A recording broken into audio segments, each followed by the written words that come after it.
Hello friends, इस video में हम लोग डिस्कस करेंगे कि किस तरह के क्लासेस में अपने यहाँ कंडक्ट करता हूँ मैं। जेई एस्पिरेंट्स जो होते हैं उनको किस तरीके से हम लोग हेल्प करते हैं अपने टारगेट को अचीव करने के लिए। तो मैं वीकेआर क्लासेस कंडक्ट करता हूँ। मैं विनय कुमार हूँ। मैं यहाँ पे मैथमेटिक्स की सारी क्लासेस मैं ही लेता हूँ मैं, और आपको जेई मेन और जेई एडवांस पूरी तैयारी आपको जेई मेन और एडवांस की मैं ही कराता हूँ आपको। इसलिए आप हमारे साथ जुड़ सकते हैं और थोड़े डिटेल्स में इस सेशन के अंदर जो जो क्लासेस मैं लूंगा उसका मैं आपको बताता हूँ मैं। So let's start. तो सबसे पहले मैं अपने बारे में बताऊं आपको। मैं बीटेक हूँ आईआईटी दिल्ली से, और मुझे कोटा में 24 साल हो गया पढ़ाते हुए। और यहाँ पे सब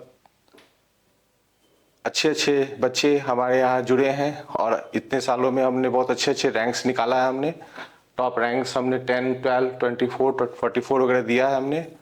और मैं ऑथर भी हूँ। मेरे 5 बुक्स जेई मेन और एडवांस के लिए पब्लिश हो चुके हैं टाटा मैग्रो हिल से। और इसके अंदर जो बुक्स है वो अलजेब्रा है, फंक्शंस है, और कैलकुलस में 2 वॉल्यूम आता है, डिफरेंशियल कैलकुलस, इंटीग्रल कैलकुलस। इन बुक्स को आप स्टडी कर सकते हैं हमारे कोर्स के साथ साथ, और सेल्फ स्टडी करने में भी इनको आपको यूज करना चाहिए। ओके, नाउ प्रीवियस ईयर्स में जो बच्चों ने हमारे साथ पढ़ाई करी है उनके रिजल्ट्स में आपको थोड़ा बताना चाहूँगा मैं। हम लोग के जो टॉप रैंकर्स हैं इन सालों में, उनका हम लोगों ने यहाँ लिस्ट लिखा है कि कौन कौन से बच्चों हमारे साथ पढ़ करके अच्छा मेहनत करके और उन्होंने टॉप रैंक्स जेई एडवांस में दिया है। और इसमें आप देख सकते हैं कि हमने अभी केवल टॉप 1000 के बच्चों को लिस्ट इसमें दिया है। इसके अलावा भी बहुत सारे बच्चे जो उसके नीचे के रैंक्स के होते हैं वो भी हमारे साथ हैं। उनके डिटेल्स आप हमारे वेबसाइट पे देख सकते हैं। और ईयर वाइज हम लोग किस तरह से अपने परफॉर्मेंस देते हैं उसका भी डिटेल्स आप हमारे vkclasses.com वेबसाइट पे आप ले सकते हैं।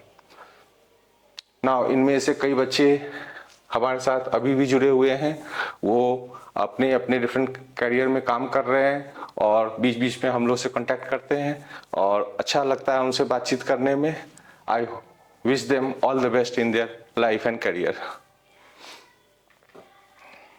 नाउ इस सेशन में कौन कौन से कोर्सेज मैं लेने वाला हूँ उसके बारे में मैं आपको थोड़ा बताऊं। तो सबसे पहले जो क्लास 12 ऑनगोइंग बच्चे हैं और जो क्लास 12 पास कर गए जिसको हम लोग 13 बोलते हैं, उनकी क्लासेस एक तो ऑलरेडी चल रही हैं इस सेशन में। जनवरी से वो बैच शुरू हुआ था, और एक नया बैच में लेने वाला हूँ 9 अप्रैल से। उसकी क्लास टाइमिंग आप हमारे साथ कांटेक्ट करके फ़ोन पे आप ले सकते हैं। ये क्लासेस डेली चलती हैं, और इसमें हम लोग 11th 12th दोनों के कंबाइंड सिलेबस अभी से अप्रैल से लेकर के दिसंबर तक में पूरा करते हैं हम लोग। नाउ दूसरा कोर्स जो है वो 11th के लिए है। जो बच्चे अभी 10th पास करके 11th में आ रहे हैं उनके लिए फाउंडेशन कोर्स है। ये कोर्स तो 1 ईयर है, लेकिन आपको उसके नेक्स्ट ईयर आपको फिर से ये टारगेट कोर्स जो आएगा उसमें आपको एनरोल होना पड़ेगा। तो ये 1 ईयर कोर्स है जिसमें अप्रैल से दिसंबर तक में 11th के चैप्टर्स में अपनी थोड़ी देर में लिस्ट आपको दिखाता हूँ कौन कौन से चैप्टर्स हम लोग कराते हैं 11th में यहाँ कोटा के अंदर। तो ये चैप्टर्स जो है 11th के, इसमें हम लोग फंडामेंटल लेवल से जेई लेवल तक का कवरेज इसमें करेंगे हम लोग। नाउ हमने ये देखा है कि जो बच्चे हमारे यहाँ 10th के बाद पास होकर आते हैं तो कई बार उनके फंडामेंटल्स स्ट्रांग नहीं होते हैं। तो उन बच्चों के लिए हम लोग क्या किया है कि 9 10 से रिलेटेड भी हमने एक कोर्स लॉन्च कर दिया है जिसका नाम है ब्रिज कोर्स। ये मैं पिछले 2 साल से ले रहा हूँ मैं। ये कोर्स के अंदर क्या होता है कि जो बच्चे पहले से डिसाइडेड हैं कि हमें 10th पास करने के बाद जेई की तैयारी करनी है, जेई अपीयर करके हमें अच्छे इंजीनियर बनने हैं, तो उनके लिए ये कोर्स जो है डिज़ाइन किया गया है जिसमें हम लोग उनको 10th से रिलेटेड ही सिलेबस टॉप लेवल का कराते हैं, जिसमें जितने ओलंपियाड्स वगैरह में क्वेश्चंस आते हैं उनके क्वेश्चंस को भी उसमें इंक्लूड किया है हमने। और उनका जो ब्रेन शार्पनिंग है अर्ली स्टेज में ही शुरू हो जाए उसके लिए हम लोग यहाँ पे ब्रिज कोर्स में डिस्कशन करते हैं। ये कोर्स मई से दिसंबर तक चलता है। इसमें हम लोग 9 10th जितना मैथमेटिक्स में रिलेटेड सिलेबस है और जो जेई के लिए हमें काम का है वो ओरिएंटेशन के साथ हम लोग इसको करते हैं। इसमें बच्चे बिल्कुल शुरू से ही जब हमारे साथ जुड़ते हैं तो उनको हम लोग राइट अप्रोच ऑफ थिंकिंग, आपको मैथमेटिक्स में कैसे लेना है, ये हम लोग सिखा देते हैं। और उसके बाद वो धीरे धीरे ये बच्चे उसके नेक्स्ट ईयर 11th में जब आएंगे तो फाउंडेशन कोर्स करते हैं, फिर उसके बाद 12th में आते हैं तो टारगेट कोर्स करते हैं, और वो अपने 3 ईयर जर्नी में जेई को बहुत अच्छे से वो क्रैक कर पाते हैं। जनरली देखा ये गया है कि जो बच्चे बहुत अच्छे रैंक लाते हैं उनका फंडामेंटल्स उनका 9-10 से ही स्ट्रांग होना चाहिए, तब जाकर के आगे पढ़ाई करने में उनको आनंद आता है और स्ट्रेस फ्री पढ़ाई वो करते हैं। तो ये आप डिटेल्स नोट कर लीजिए, ये डेट्स वगैरह पे आप ध्यान दीजिए, और इस समय आप हमारे यहाँ कोर्स को एनरोल कर सकते हैं। इसके डिटेल्स और ऑफिस में आप कॉन्टैक्ट करके ले सकते हैं। नाउ जो क्लासेस हम लोग कंडक्ट करते हैं वो डुअल मोड में रहता है। यहाँ पे जो कोटा में क्लासेस चल रही होती हैं लाइव, जहाँ बच्चे हमारे क्लासरूम में बैठे हुए हैं, इसी क्लास में बैठ के हम लोग बच्चों को पढ़ा रहे होते हैं। वही सेम क्लास जूम या गूगल मीट के थ्रू बच्चों को हम लोग रिले करते हैं ऑनलाइन, और नेशन वाइड सभी बच्चे उसको साथ जुड़ सकते हैं इसी क्लास के साथ। उनका चैनल हमेशा ओपन रहता है, वो एनी टाइम वो डाउट पूछ सकते हैं। कुछ डाउट्स वो व्हाट्सएप वगैरह से शेयर कर सकते हैं, लेकिन हम लोग प्रेफर करते हैं कि ज़्यादा से ज़्यादा बच्चा हमारा ऑनलाइन भी बैठा है तो वो डायरेक्टली हमसे कांटेक्ट करके उसी समय डाउट पूछे, जैसे हमारे क्लास में सामने बच्चे बैठे हैं जिस तरह से वो डाउट पूछते हैं। और ये एक्सपीरियंस बिल्कुल डिफरेंट एक्सपीरियंस है। आप देश में कहीं भी बैठे हों, आप हमारे साथ कोटा का जो पढ़ाई चल रहा है वो सेम लेवल के पढ़ाई आप भी एक्सपीरियंस कर सकते हैं। हम लोगों ने यहाँ पे कोई सेपरेट स्टूडियो नहीं बनाया है जहाँ पे केवल ऑनलाइन बच्चों के लिए अलग तरीके से पढ़ाया जाए और कोटा के बच्चों को अलग तरीके से पढ़ाया जाए, वैसा हमने डिफ्रेंशिएट नहीं किया है। जो पढ़ाई हम लोग कोटा में देते हैं वो सेम पढ़ाई, सेम स्टडी मटेरियल इंडिया में जहाँ भी बच्चे बैठे हैं वो सब सेम एक्सपीरियंस को ले सकते हैं, उसी तरीके से डाउट पूछ सकते हैं जैसे कोटा के बच्चे डाउट पूछते हैं। तो मैं थोड़ा और डिटेल्स इसके बारे में बताऊंगा आपको। सेम क्लास कोटा और ऑनलाइन सब चलेगा, उसमें कोई डिफरेंस नहीं रहेगा। आपका लाइव पार्टिसिपेशन रहेगा, आपका आप आराम से डिस्कस कर सकते हो। ऑनलाइन भी बैठे हो तो भी, कोटा में बैठे हो तो आप ऑब्वियस है कि आप ज़्यादा बेनिफिट ले सकते हो। हम चाहते हैं कि बच्चे यहाँ बैठे, लेकिन किसी कारणवश कोई नहीं आ पा रहा है कोटा के अंदर, तो उसके लिए ये सुविधा हम लोगों ने अवेलेबल करा दिया है। नाउ क्या क्या असाइनमेंट हम लोग करते हैं, एक तो सीट डिस्कशन करते हैं। क्लास जब स्टार्ट होती है तो उसमें हम लोग प्रॉब्लम शीट देते हैं बच्चों को, तो उसका डिस्कशन डिटेल्ड होता है।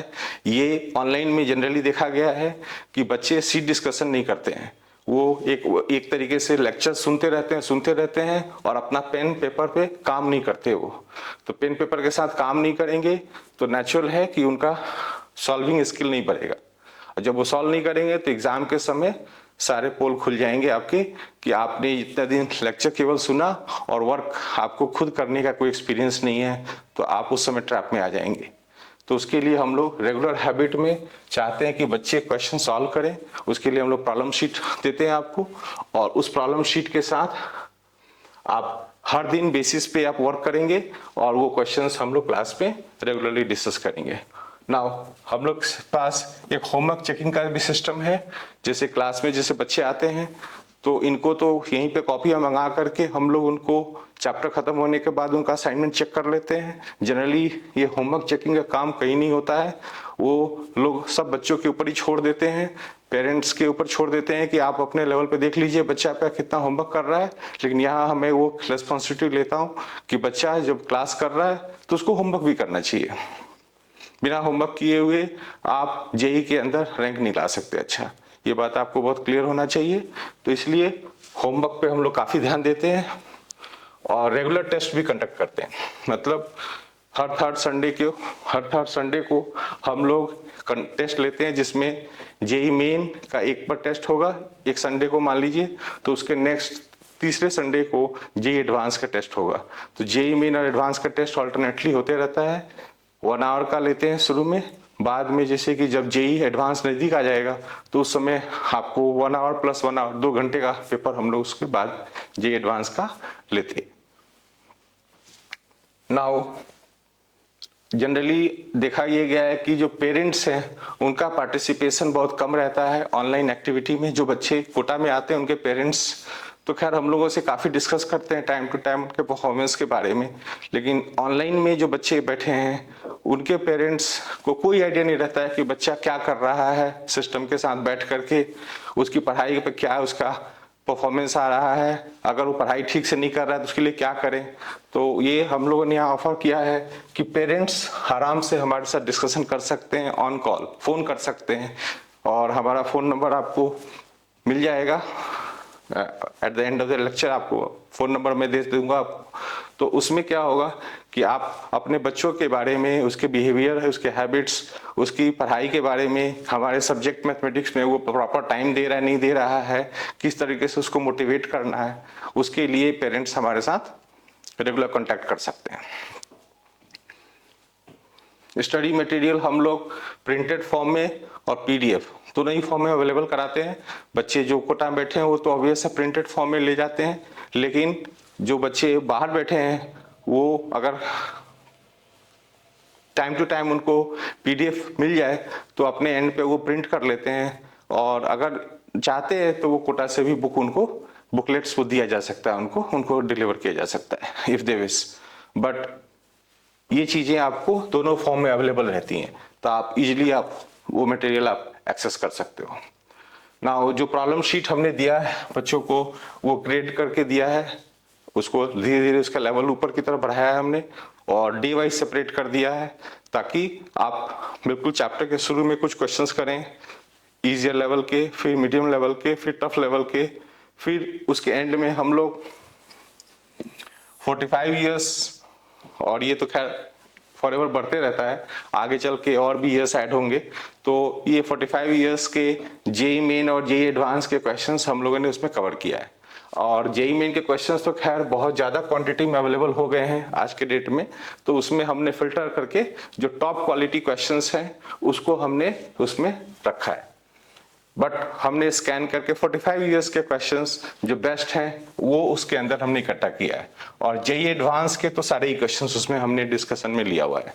जो हमारा ये प्रॉब्लम शीट है इसके अंदर दोनों चीजें आपको मिलेगा, और ये चैप्टर वाइज मिलेगा, और बाद में हम लोग प्रेफर करेंगे कि बच्चे ईयर वाइज भी पेपर सॉल्व करें।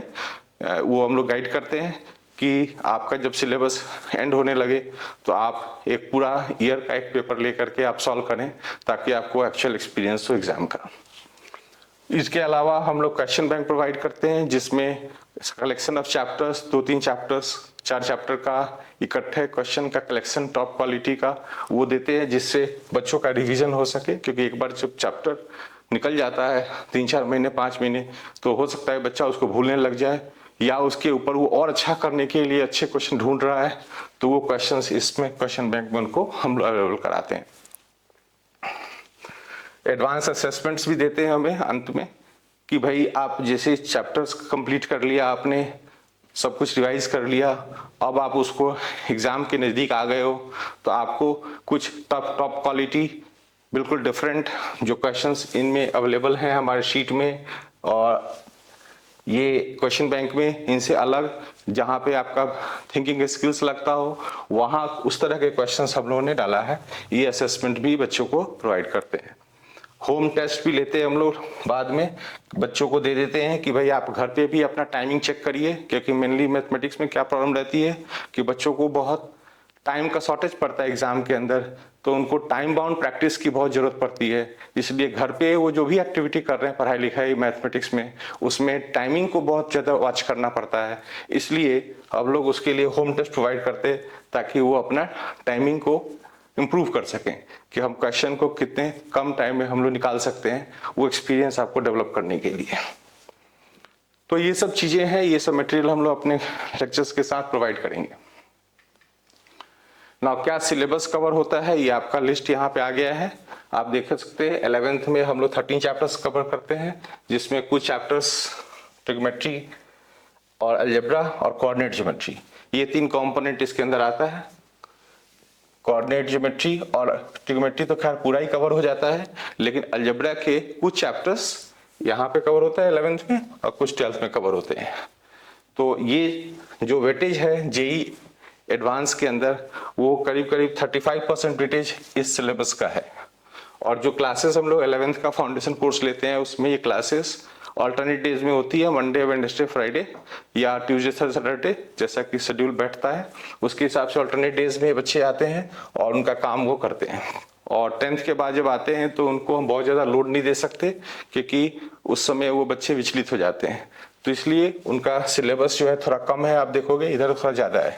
बट हम लोग चाहते हैं कि बच्चे जो है अच्छे से अपना फंडामेंटल डेवलप कर लें फाउंडेशन कोर्स के अंदर क्लास 11th के अंदर, ताकि वो 12th का ये जो लोड है हमारा मैथमेटिक्स का जो कि थोड़ा ज़्यादा है और वेटेज भी ज़्यादा है, 65% वेटेज है, उसको मैनेज करने में उनको कन्वीनियंस हो ना। इसमें प्राइमरली क्या कवर हो रहा है, फंक्शंस है, पूरा कैलकुलस है, आप देख सकते हो यहाँ से चैप्टर 4 से लेकर के 14 तक ये लंबा सिलेबस कैलकुलस का है। कैलकुलस काफ़ी इंपॉर्टेंट है इंजीनियरिंग के लिए, यहाँ भी और वहाँ भी। जब आप आईटी के अंदर पढ़ने जाओगे, एनआईटी में पढ़ने जाओगे, तो वहाँ भी कैलकुलस का काफ़ी रोल है।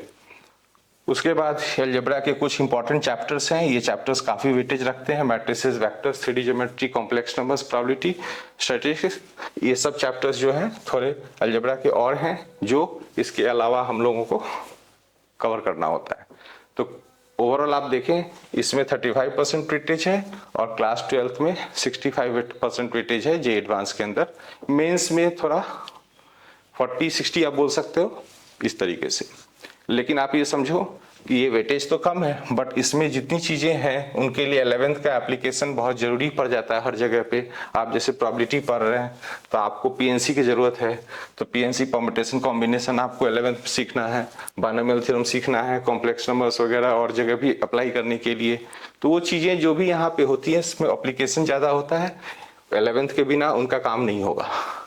तो जिन बच्चों का 11th जैसे वीक रह जाता है और 12th में वो एंट्री करते हैं तो उनको दोनों एंड पे काम करना पड़ता है, 11th और 12th। तो जो हम लोग अपने 12th के बैच जनवरी से स्टार्ट करते हैं उसके अंदर तो 11th 12th दोनों ही कमिट करते हैं हम लोग पढ़ाने के लिए विदिन 1 ईयर। तो वैसे तो मेजर काम उसमें हम लोग का 12th का रहता है, लेकिन 11th के सिलेबस पे भी हम लोग उस पर फोकस करते हैं। कहीं कोई चैप्टर्स जो है दोबारा पढ़ाएंगे, दोबारा डिटेल में डिस्कस करेंगे आपसे, ताकि आपकी कोई वीकनेस 11th की रह गई हो तो वो खत्म हो जाए और रिवीजन भी साथ में आपका हो जाए। Now here is the list of books जो आपको यूज करने चाहिए जेई प्रिपरेशन के लिए। आप जेई प्रिपरेशन में आप समझो बात को, आप अगर स्टडी मटेरियल जो इंस्टीट्यूट से मिल रहा है उसके साथ साथ आप बुक्स रखोगे तो आपका बेहतर विकास होगा मुझे लगता है। और जनरली आज के डेट में देखा गया है कि बच्चे सिर्फ इंस्टीट्यूट के मॉड्यूल्स और सीट्स पे डिपेंडेंट रहते हैं, लेकिन मुझे लगता है कि फंडामेंटल्स मिस कर जाएंगे अगर वो बुक्स का यूज नहीं करेंगे। तो अब ये स्ट्रांगली रिकमेंड कि आपको इन बुक्स को यूज करना चाहिए। इसमें कुछ बुक्स तो मैंने लिख रखी है, कंप्रेहेंसिव अलजेब्रा और कैलकुलस वगैरह की, वो बुक्स का लिस्ट भी नाम इसमें भी है। बट देयर अदर बुक्स जो जिस टॉपिक्स पे मैंने काम नहीं किया है, लिखा नहीं है, उसके बुक्स जो है उसके बुक्स भी हम लोग काफ़ी यूज़ करते हैं। कुछ तो क्लासिकल बुक्स हैं, लोनी है, हॉलनाइट है, ये सब तो बहुत ही ज़रूरी है इस काम के लिए। और इन बुक से कौन कौन से टॉपिक का आपको पढ़ना है वो ड्यूरिंग द कोर्स हम लोग आपको डिटेल में बताते हैं कि इस समय इस टॉपिक का काम इस बुक से आप कर लीजिए। और कुछ असाइनमेंट्स भी उसमें हम लोग मेंशन करते हैं कि इसमें से कौन कौन से असाइनमेंट्स आप कर सकते हैं। इसमें हम लोग मार्क करा देते हैं बच्चों को, तो वो क्वेश्चंस वो वहाँ से कर सकते हैं। एनसीईआरटी बुक वगैरह तो आप रखोगे ही, क्योंकि आपको फाइनली बोर्ड एग्जाम वगैरह भी देना है, तो वो टाइम टू टाइम आप उसको भी देखते रहो along with the course in JEE, कि आपका बोर्ड का पढ़ाई करने में कोई दिक्कत ना हो जाए आपको बाद में। नाउ प्रिपरेशन स्ट्रेटजी क्या रहेगी हमारी, इसको हम लोग देख लेते हैं कि कैसे हम लोग प्रिपेयर करते हैं जेई के अंदर। एक बार उसके बारे में भी डिस्कशन कर लेते हैं ताकि आपको सुविधा रहे पढ़ने में। सबसे पहले जैसे बच्चे क्या करते हैं, कोई क्लासेस ज्वाइन करते हैं, हमारा ही क्लासेस मान लो ज्वाइन कर रहे हैं, तो वो आकर के किस तरीके से पार्टिसिपेट करते हैं, प्रोसेस को थोड़ा समझा देता हूँ मैं आपको। तो सबसे पहले जैसे कि पहली क्लास तो नहीं, मान लीजिए आपका कोई 3rd क्लास 4th क्लास है, तो उसमें क्या होगा, सबसे पहले फर्स्ट हाफ एन आवर हम लोग पिछले क्लास का असाइनमेंट को डिस्कस करेंगे। तो उस समय आपको अपने होमवर्क कॉपी के साथ आना है, आपके डाउट्स को कलेक्ट करके ले आना है, और वो डाउट्स हम लोग डिस्कस करते हैं। थोड़े से बच्चे भी पूछते हैं तो भी आंसर द डाउट्स। ऐसा नहीं है कि भाई ज़्यादा क्लास का डाउट होगा तो भी बताएंगे, एक बच्चे का 2 बच्चे का भी डाउट रहता है तो वो भी हम लोग टैकल करते हैं अपने क्लासेस में। फिर आपको जो नोट्स है वो एलैबोरेटली लिखनी है, डिटेल में, क्योंकि यही आपका मेन इंस्ट्रूमेंट होगा। क्लास आप अटेंड कर रहे हो, बहुत सारी चीजें हम लोग लिख रहे हैं बोर्ड पे, बहुत सारी चीजें आपको और जबान से सुनाई दे रही है, ओरली आपको मिल रहा है, तो उसमें भी कुछ इंपॉर्टेंट फैक्ट्स हैं, तो उसको भी अपने कॉपी भी अपने लैंग्वेज में आप लिख लीजिए, ऐसा हम लोग सजेस्ट करते हैं। क्योंकि बहुत सारी चीजें जो हैं आपको मिस कर जाओगे अगर वो टेक्निक्स वगैरह अगर आप लिखोगे नहीं कॉपी पे। तो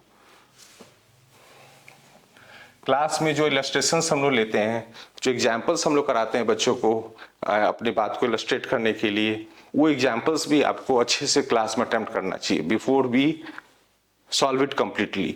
जैसे क्या होता है, क्वेश्चन हमने दिया, बच्चा भी देख रहा है उस क्वेश्चन को, सिर्फ देखना नहीं है, आपको क्लास में बैठे हो आप उसको सॉल्व करो, ट्राई करो कि मैं निकाल लूं पहले, दूसरे लोगों से पहले, मेरे से पहले आप ही निकाल लो, कुछ कैलकुलेशन में पार्टिसिपेट करो, कुछ चीजें निकाल के रखो ताकि हमारे कैलकुलेशन को भी आप सपोर्ट करो, ताकि उससे आपका एक फर्स्ट हैंड एक्सपीरियंस क्लास में भी बन जाए प्रॉब्लम सॉल्विंग को लेकर के।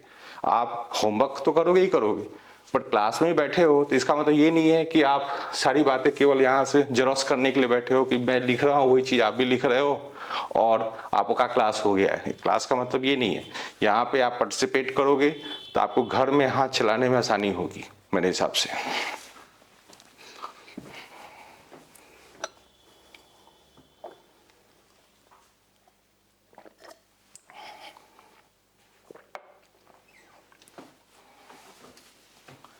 नाउ टाइम टू टाइम आपको क्लास के अंदर ही डाउट्स वगैरह भी पूछने हैं, क्योंकि अगर आप मान लो कोई डिस्कशन चल रहा है, कोई कॉन्सेप्ट ले रहे हो आप और उस डिस्कशन डाउट में आपको उलझ गए, कुछ भी क्लियर नहीं हुआ, तो आप ऑन द स्पॉट पूछोगे तो शायद आपको बाकी के लेक्चर को मैनेज करने में आसानी होगी। अदरवाइज दिक्कत हो सकती है आपको कि मान लो कोई बात आपने हिचक में नहीं पूछा और बाद में पूरा लेक्चर वॉश आउट हो गया उसी के चक्कर में। तो इसलिए आपको अपने डाउट्स को तुरंत क्लियर करना है, फंडामेंटल डाउट्स जो भी है उस लेक्चर के साथ। नाउ घर पे जाकर के क्या करना है, तो घर पे जाकर के हम लोग को 2 स्टेप में सॉल्व करना है। फर्स्ट सिटिंग एक लेंगे हम लोग 2 घंटे का, उसमें क्या करेंगे हम लोग, पहले तो जैसे आज डिस्कस हुआ है कुछ क्वेश्चंस पिछले दिन के होमवर्क का, तो हो सकता है कुछ के स्टेप्स आपको बता दिया हमने कि कैसे ऐसे करना है, बट आपने उसको पूरा सॉल्व करके देखा क्या? जनरली ये तो नहीं हो सकता है कि हमने बोल दिया कि हाँ ऐसे ऐसे कर लो और आप मान लो कि हमारा क्वेश्चन सॉल्व हो गया, ऐसे नहीं होता है। आपको क्या करना पड़ेगा, उन क्वेश्चंस को फिर से जाकर के सॉल्व करना पड़ेगा कि जो स्टेप्स मैंने बताए हैं उसके हेल्प से वो क्वेश्चंस हो रहे हैं कि नहीं हो रहे हैं, ठीक है। और अगर उसमें कोई डाउट होते हैं तो फिर हमसे सेपरेटली डिस्कस कर सकते हैं। और उन प्रॉब्लम्स को सॉल्व करने के बाद जो आज का जो असाइनमेंट मिला है उसमें कम से कम कोशिश करें कि आज का असाइनमेंट कम से कम 60% तो जस्ट एक रफ फिगर है, ऐसा कोई हार्ड एंड फास्ट रूल नहीं है। आप अगर क्लास में बहुत अच्छा समझे, टॉपिक थोड़ा सिंपलर है, तो आप 70-80% भी लगा सकते हो अपने असाइनमेंट को, कोई फर्स्ट स्ट्रोक में कोई दिक्कत नहीं है। बट इसका पर्पस ये है कि आप क्वेश्चंस को स्कैन करके सॉल्व करें। जो शुरू में जो क्वेश्चंस होते हैं वो थोड़े इजियर होते हैं, फिर बीच में टफ आने लग जाते हैं, तो आपको चुन चुन करके जितने आसान क्वेश्चंस है फर्स्ट राउंड में आपको कवर करना है, ताकि आपको मोटा मोटा टॉपिक का ओवरव्यू मिल जाए। उसमें ऐसा ना हो कि आप 1-2 क्वेश्चन सॉल्व किया, बहुत ज्यादा उलझ गए, फिर उसके बाद उस टॉपिक को छोड़ दिया पढ़ने से और दूसरे सब्जेक्ट में चले गए या खेलने चले गए, तो ये प्रॉब्लम आती है। इसलिए हम लोग सजेस्ट ये करते हैं कि कम से कम ओवरऑल एक बार आप निकाल के देख लो कि कौन कौन से क्वेश्चंस आप निकाल पा रहे हो, और जो टफर क्वेश्चंस हैं जो अटक रहे हैं उनको थोड़ी देर के लिए साइड कर दें। और कभी भी कोई क्वेश्चन सॉल्व करते हैं तो 5-6 मिनट से ज्यादा टाइम उसको ना दें शुरू में फर्स्ट राउंड में, क्योंकि अगर बहुत टाइम अगर देंगे तो आपका असाइनमेंट रफली हम लोग 20-25 क्वेश्चंस एवरी डे हम लोग प्रोवाइड करते हैं, वो कवर ही नहीं होगा। आप एक ही क्वेश्चन पे लेके बैठ गए 10-15 मिनट, फिर आप अपना टाइम खराब कर रहे हो, फिर फ्रस्ट्रेट हो गए कि असाइनमेंट भी नहीं हुआ और टाइम भी सारा खत्म हो गया। तो फर्स्ट थिंग इज कि आपको स्कैन करना है, फटाफट क्वेश्चंस जो जो निकल रहे हैं उसको निकालना है, ताकि एक ब्रॉड ओवरव्यू मिल जाए उसको फर्स्ट सिटिंग में। फिर आप सेकेंड सिटिंग में उसको कंप्लीट करोगे।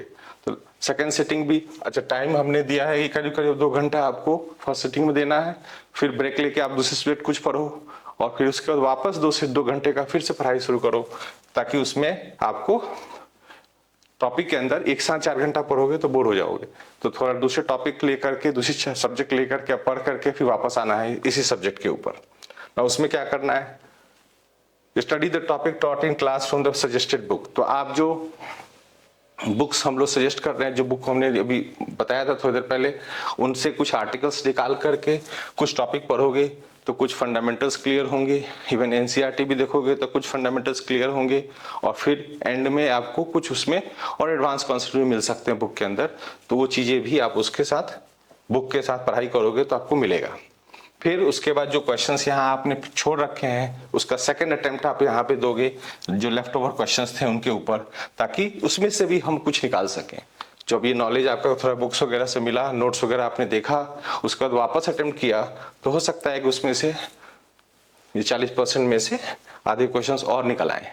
तो वो क्वेश्चंस जो बच जाएंगे वो अगले दिन क्लास के डिस्कशन में जाएगा, और उसमें से आपको फिर उसके आंसर सॉल्यूशंस मिलेंगे, तो उससे आपका आगे काम होगा। एक चीज और हम लोग सजेस्ट करते हैं कि क्लास में जब आप आते हैं तो पहले आप खुद सेल्फ रीडिंग भी करें, कि भाई आप टॉपिक बिल्कुल फ्रेश आप हमसे सुन रहे हैं, बट हम लोग को तो टॉपिक में क्या है कि 0 लेवल से टॉप लेवल जेई तक का लेवल कवर करना होता है। तो अगर आपके पास पहले से थोड़ा बैकग्राउंड रहेगा तो कवर करने में आपको लेवल सारे बहुत मजा आएगा। तो इसलिए भी सजेस्ट कि आप क्लास में आने से पहले हल्का फुल्का, मतलब पूरा तो नॉलेज आप वहाँ पे बुक्स में नहीं ले पाओगे, उतना टाइम भी नहीं रहता है, हल्का फुल्का एक बार सरसरी तौर पे आप देख के आए कि क्या टॉपिक पढ़ाई होने वाला है, थोड़ा मेंटली ग्रूम्ड रहेंगे आप, तो आपको लेक्चर रिसीव करने में आसानी होगी। फिर उसके बाद क्या, एक रिवीजन होता है, तो कुछ टॉपिक्स का आपको रिवीजन करते रहना पड़ेगा, क्योंकि आपका जैसे चैप्टर चल रहा है ड्यूरिंग द कोर्स, तो आप उस टॉपिक पे ज्यादा एफर्ट डाल रहे हो, उस पर फोकस कर रहे हो, लेकिन हो सकता है कि कोई टॉपिक 3 महीना पहले जो चला गया वो आप मिस कर रहे हो, भूल रहे हो उसको। तो उसके लिए क्या करना है, वीक में कुछ आवर्स फिक्स कर लेने हैं, हर दिन तो खैर ये रिवीजन नहीं हो सकता, वीक में कुछ आवर्स फिक्स कर लेने हैं, जिसमें आपको कुछ पुराने टॉपिक निकाल करके उसके नोट्स देखने हैं, उसके बाद उसमें कुछ प्रॉब्लम्स इलस्ट्रेशंस वगैरह करने हैं, कुछ असाइनमेंट पे आपने मार्क लगा रखा हुआ है, कुछ चैलेंजिंग और अच्छे क्वेश्चंस उनको दोबारा कर सकते हो रिवीजन के दौरान, और साथ में आपको 1 घंटे का मॉक पेपर भी ले सकते हो आप। Excuse me.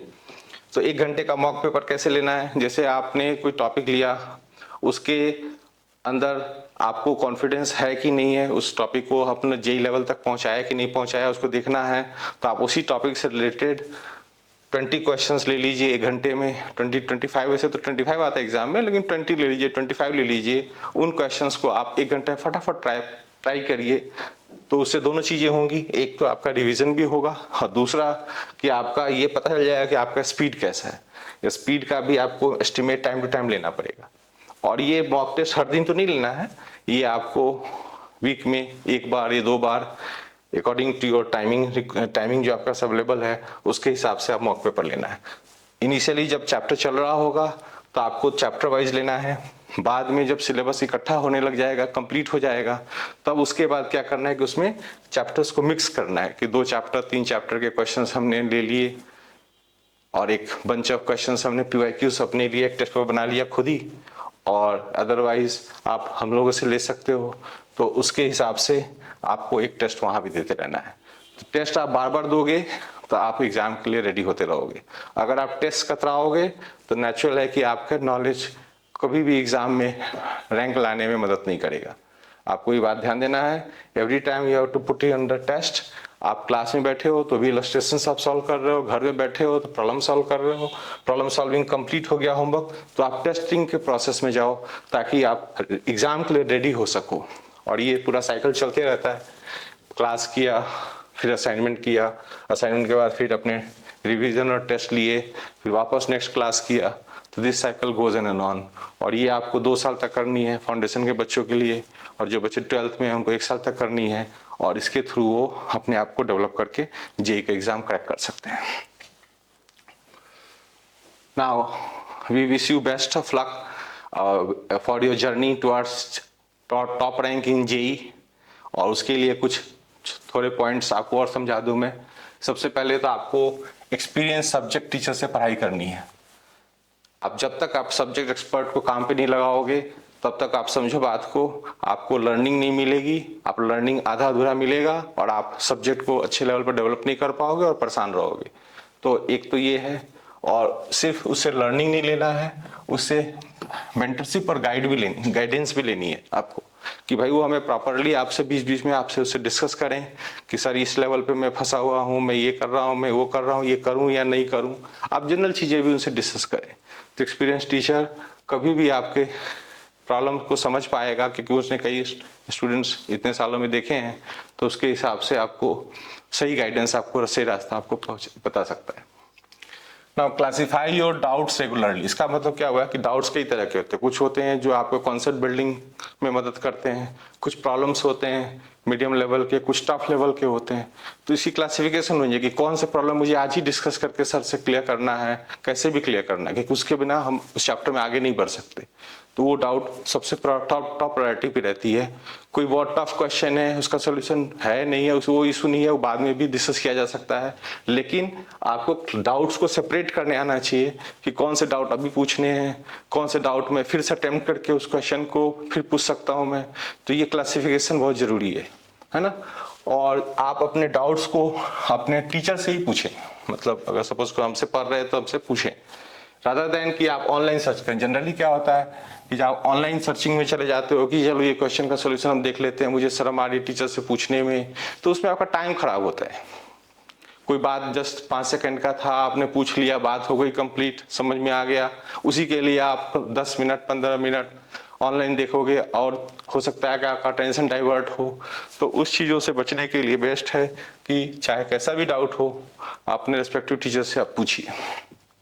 दूसरा, अवॉइड कंप्लेसेंसी। मतलब क्या हुआ कि जैसे कि बीच बीच में बच्चे हर समय तो मेहनत नहीं कर पाते हैं, कई बार वो लीनियंट हो जाते हैं कि भाई चलो अभी आज का होमवर्क करने का मन नहीं है, आज हम लोग कुछ और सब्जेक्ट पढ़ लेते हैं।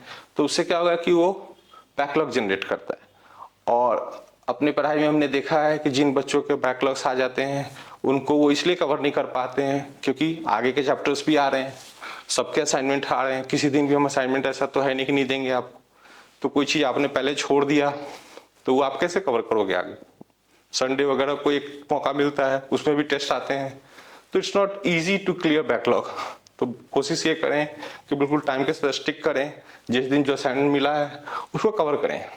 ठीक है, कुछ क्वेश्चन 10-15% नहीं अटेम्प्ट हुआ कोई बात नहीं, लेकिन करना तो है उस दिन का काम, उस दिन का काम उसी दिन करना है, अदरवाइज काम गड़बड़ हो जाएगा। और ये कॉम्प्लिसेंसी कैसे आती है, जैसे कि आप कहीं पार्टी सेरेमनी बर्थडे इवेंट्स वगैरह जो होते हैं उसमें पार्टिसिपेट कर रहे हो, तो ये सब चीजें आपको अवॉइड करनी है। कि बहुत अर्जेंट हो तभी कोई सेरेमनी में जाएं, भाई बंधु की शादी है, किसी की शादी है, अननेसेसरी उसमें एंगेजमेंट और परेशानी रखोगे तो उसमें क्या होगा कि आपका टाइम कटेगा और आपको दिक्कत आएगी आपको कोर्स को मैनेज करने में। एंड स्लीपिंग हैबिट्स भी आप ध्यान रखो, 6.5 घंटे से ज्यादा नहीं सोना है, मतलब 6 घंटा नाइट में और हाफ एन आवर दिन में थोड़ा सा एक नैप ले सकते हैं छोटा सा, ताकि आपको पूरे टाइम में आप एनर्जेटिक रहें। सोना बहुत जरूरी है, बिकॉज अगर आप ठीक से नहीं सोते हो तो उससे क्या होगा कि क्लास में इफेक्ट पड़ता है, होमवर्क करने में भी इफेक्ट पड़ता है, आपका कंसंट्रेशन लॉस होता है। और ये रेगुलर होना चाहिए, टाइमिंग भी फिक्स होना चाहिए। जैसे कि आप रात में मान लीजिए आप 12 o'clock पे सो रहे हो, तो 12 o'clock पे सोने की आदत डालिए। उसको इधर उधर बहुत ज्यादा फ्लक्चुएट नहीं करें कि आज 2 बजे सोया, कल 10 बजे ही सो गए, ऐसे फ्लक्चुएशन करेगा तो बॉडी जो क्लॉक है वो भी डिस्टर्ब होता है और उसमें आपका अटेंशन डेफिसिट आता है उससे। तो कोशिश करिए टाइमिंग सोने का फिक्स रखें, बिल्कुल सेम टाइम पे अपने शेड्यूल को मेंटेन करें। खाना पीना लाइट खाएं, दैट इज वेरी इंपॉर्टेंट। और एक्सरसाइज भी करते रहें ताकि थोड़ा फ्रेश रहें, फ्रेश एयर में जाकर एक्सरसाइज करें। और घर में से थोड़ा बाहर निकलेंगे, थोड़ा सनलाइट, थोड़ा फ्रेश एयर लेंगे तो आपका बॉडी रिचार्ज होगा और उससे आपको प्रॉब्लम सॉल्विंग करने में आसान रहेगा और स्ट्रेस कम रहेगा आपको। तो ये चीज़ें भी जरूरी है। बहुत ज़्यादा सॉल्व एग्जाम्पल्स ना करें, क्योंकि आप जनरली क्या होता है सॉल्व एग्जाम्पल्स करने में एक इमीडिएट टेम्पटेशन रहती है कि उसके सॉल्यूशन को पढ़ लें हम, उसमें सॉल्यूशन रहता है तो तुरंत आदमी क्या करता है कि थोड़ा सा रेजिस्टेंस तुरंत टूट जाता है और तुरंत सॉल्यूशन पढ़ने लग जाता है। वो सोचते हैं कि हमारा नॉलेज इकट्ठा हो रहा है, वो नॉलेज हमारे एग्जाम में काम नहीं आएगा उस तरीके से।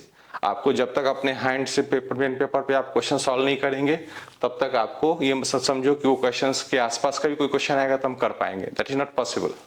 आपको खुद अपने हाथों से अटेम्प्ट करना है।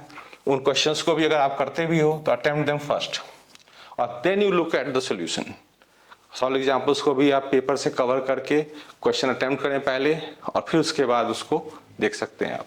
बट वो लिमिटेड क्वांटिटी में होना चाहिए। बहुत ज़्यादा क्वेश्चन ऐसे बुक्स होते हैं जो पूरी तरह से सॉल्व होते हैं, उन बुक्स में यही दिक्कत होती है कि बच्चे पूरे टाइम रीडिंग करने लग जाते हैं और अपना हाथ नहीं चलाते हैं। हाथ नहीं चलाएंगे तो समझे आपका दिमाग भी नहीं चलेगा, ये आप समझ लो आप बात को।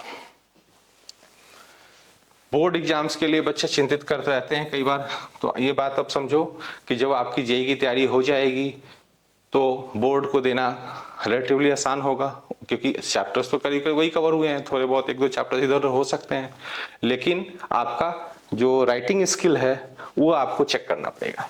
उसके लिए आप क्या करोगे, जब बोर्ड से 3 महीना पहले आप मान लो थोड़ा थोड़ा प्रिपरेशन शुरू करो एनसीईआरटी वगैरह से, तो कुछ मॉक पेपर्स को आप ट्राई कर सकते हो। उससे आपकी टाइमिंग चेक हो जाएगी कि आप प्रॉपरली आप लिख पा रहे हो कि नहीं लिख पा रहे हो। अगर आपको चेक करानी है उन कॉपीज को तो किसी से चेक करा सकते हो, या मॉडल सॉल्यूशंस आप खुद भी देख सकते हो। तो बोर्ड को लेकर बहुत ज़्यादा परेशान नहीं होना है। उसके लिए आपको पूरे प्रोसेस को 3 महीने के अंदर ही कंप्लीट करना है। आपको उसमें बहुत ज़्यादा सालों भर नहीं उसमें इन्वॉल्व रहना है, क्योंकि उससे आपका अपने प्रॉब्लम सॉल्विंग पे टाइम कमी हो जाती है। तो उसका आप थोड़ा ध्यान रखें कि अभी उसको लेकर परेशान न रहें। और सब बच्चे बोर्ड अच्छे से कर लेते हैं, ऐसा कोई घबराने की बात नहीं है।